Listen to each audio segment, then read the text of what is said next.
आज की ये जो कहानी मैं आपके साथ शेयर करने वाला हूँ, ये कहानी हमारे एक सब्सक्राइबर हैं। ये उनकी अपनी कहानी है और ये कहानी अब से तकरीबन 26-27 साल पुरानी है। ये बताते हैं कि उस दौर में मैं एक अबंडन रेलवे ट्रैक पे, या आप कह सकते हैं कि अबंडन रेलवे स्टेशन पे चौकीदार के तौर पे काम किया करता था। कहने को तो ये एक सरकारी जॉब थी, लेकिन अक्सर ऐसा होता कि कभी दिन में कभी रात में हमारे ड्यूटी आवर्स चेंज हो जाया करते थे।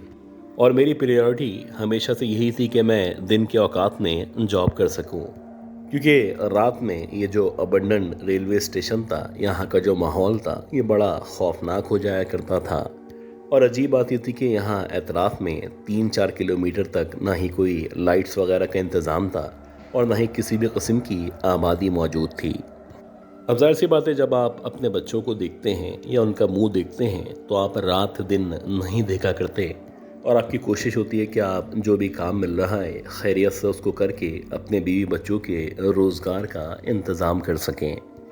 अच्छा, बात ये भी थी कि सर्दियों में आपको पता है कि कितना ज़्यादा सन्नाटा होता है, या फिर ऐसी जगहों पे, ख़ास तौर पे जिस जगह ये रेलवे स्टेशन मौजूद था, बहुत ज़्यादा सर्दी पड़ा करती थी।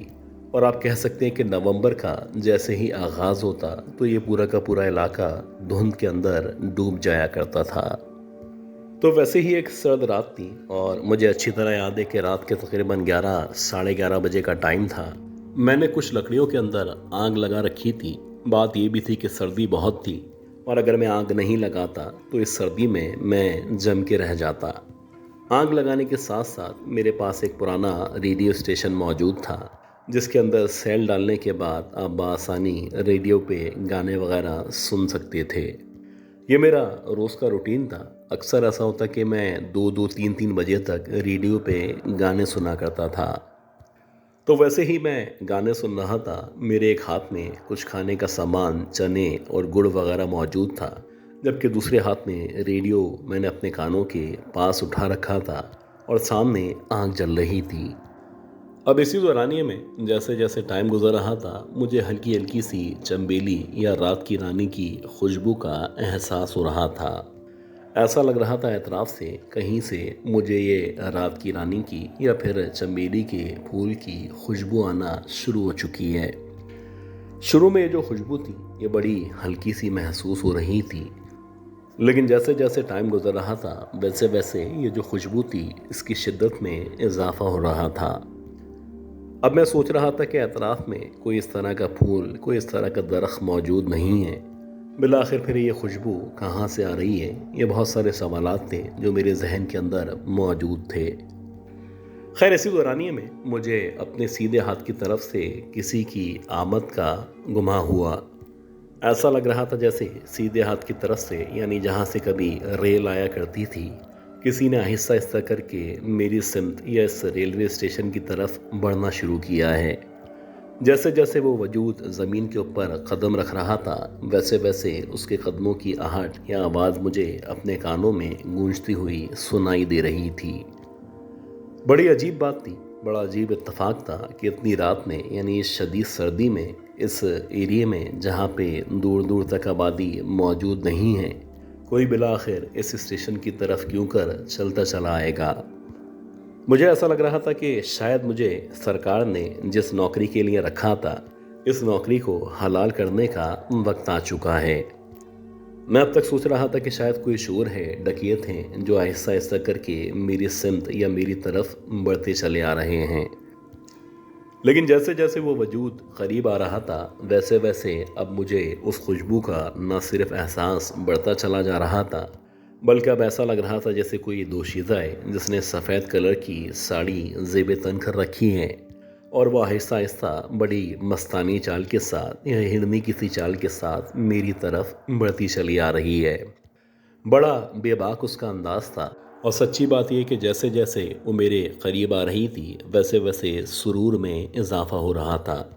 ऐसा लग रहा था जैसे कोई हूरनी, कोई परी या फिर आसमान की परी शायद मेरे सामने चलती चली आ रही है, और जिस अंदाज से वो चल रही थी या जिस तरह से उसने अपने इन घने और लंबे बालों को खोल रखा था, तो ये वो लम्हात थे जो मेरे लिए न सिर्फ दिल फरेब थे, बल्कि मेरा अपने ऊपर या अपने दिल पे काबू रखना बहुत मुश्किल होता जा रहा था। खैर इसी तरह वो लड़की, वो हसीन, वो परी ना सिर्फ मेरे सामने तकरीबन 10-12 फीट के फासले पे पहुंच चुकी थी, बल्कि ऐसा लग रहा था बहुत गोरी सी, साफ सुथरी सी किसी अच्छी फैमिली की लड़की है, जो कि बहुत ज़्यादा बेबाक है और बड़ी बोल्डनेस के साथ वो मेरे सामने आके खड़े होके मुस्कुरा रही थी। ये कौन लड़की थी, कहाँ से आई थी और बिलाखिर मुझसे क्या चाहती थी? ये सारे सवालात मेरे जहन के अंदर मौजूद थे और इससे पहले कि मैं उससे उसके बारे में जानता, उस लड़की ने बाकायदा एक पतली सी, या आप कह सकते हैं कि नाक से निकली हुई आवाज़ के साथ मेरा नाम लेके मुझे मुखातिब किया। ऐसा लग रहा था जैसे मुझे सालों से, सदियों से वो जानती चली आई है और शायद मेरा और उसका रिश्ता बहुत पुराना रिश्ता है। हालांकि मैं जवान था, मैं भी कुछ कम खूबसूरत नहीं था, लेकिन मैंने फिर भी उसकी बात का लिहाज रखने के लिए उस लड़की से पूछा कि तुम कौन हो और बिलाखिर मुझे कैसे जानती हो। हालांकि ये जो सवाल था ये मेरे दिल और दिमाग के बिल्कुल बरक्स था। मैं तो ये जानना भी नहीं चाहता था वो मुझे क्यों और कैसे जानती है। मेरे लिए बस यही काफ़ी था कि उसने मेरा नाम लेके मुझे पुकारा था। अब जब मैंने उससे ये सवाल किया तो बजाय इसके वो मेरी बात का मुकम्मल जवाब दी थी। वो कहने लगी कि हम तुम्हें भी, तुम्हारे बाप को भी और उसके बाप को भी जाना करते हैं। फिर उसने एक एक करके मेरा, मेरे बाप का, मेरे दादा का और इवन मेरे परदादा का नाम लेना शुरू किया। वो कहने लगी कि हम इस जगह पिछले 200 सालों से रहा करते हैं और तुम्हें इस बारे में मज़ीद जानने की ज़रूरत नहीं है। एक बहुत ही खूबसूरत लड़की का इस तरह से अकेले में, वीराने में, सर्द रात में मुझे इस तरह से जवाब देना और फिर मेरे आबाओ अजदाद का, मेरे बुज़ुर्गों का, मेरे पुरखों का नाम लेना, ये बड़ी अजीब सी बातें थीं। खैर आहिस्ता आहिस्ता करके मैंने जब उसके वजूद पे, ख़ास तौर पे उसके हाथों पे, उसके पाँव पे गौर करना शुरू किया, तो अब मुझे लग रहा था उसके जो हाथ थे वो इस कदर लंबे थे कि बाकायदा घुटनों से नीचे महसूस हो रहे थे। अजीब बात यह भी थी कि उस लड़की के जो पाँव थे ऐसा लग रहा था जैसे मुड़े हुए हैं या फिर टेढ़े पाँव हैं।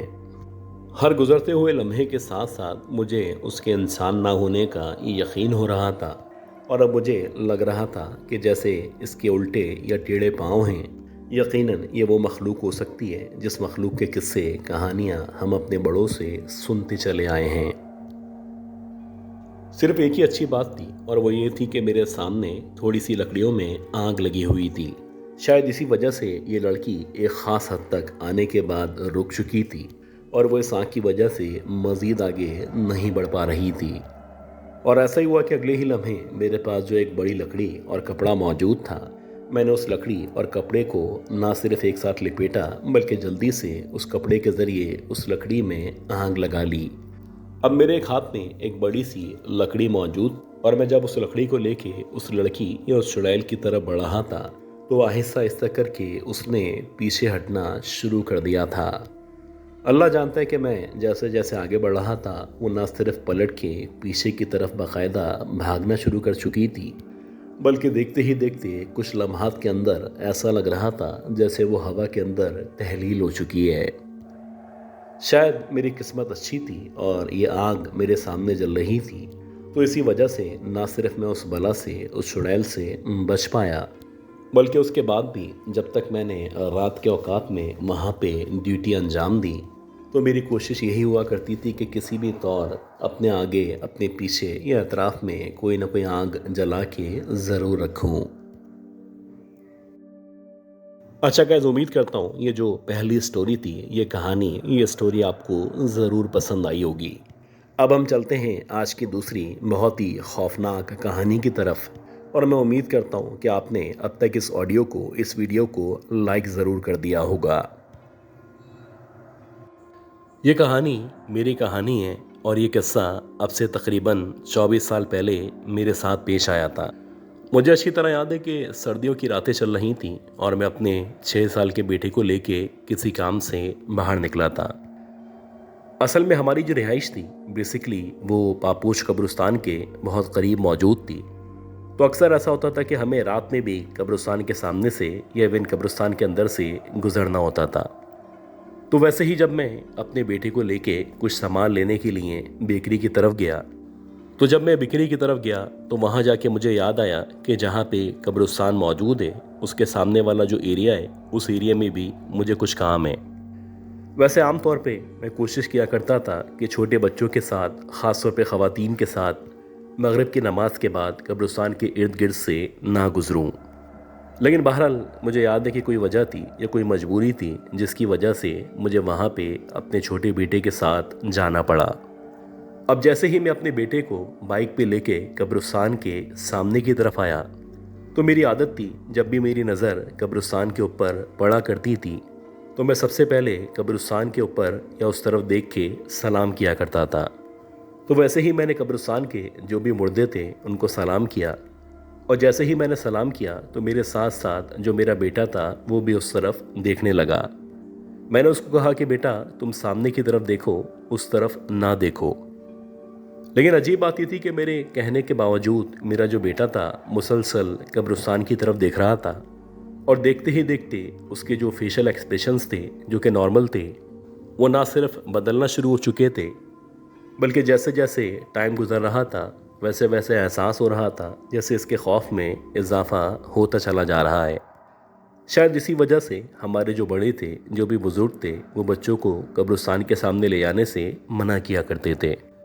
अब मैं अपने तौर पे अपने बच्चे का जो ध्यान था उसको डाइवर्ट करने की कोशिश कर रहा था, लेकिन आप यकीन करें कि लाख कोशिश के बावजूद ऐसा लग रहा था कि मेरे बच्चे को मेरी आवाज़ सुनाई नहीं दे रही। वो मुसलसल कब्रिस्तान की एक सिमत की तरफ देख रहा था, और देखते ही देखते ऐसा लग रहा था जैसे उसके पसीने छूटना शुरू हो चुके हैं। हालांकि सर्दियों के दिन थे और यह रात का वक्त था, लेकिन अल्लाह जाने इसके पसीने क्यों छूट रहे थे। ये जो रास्ता था ये मुश्किल से 2 मिनट का रास्ता था।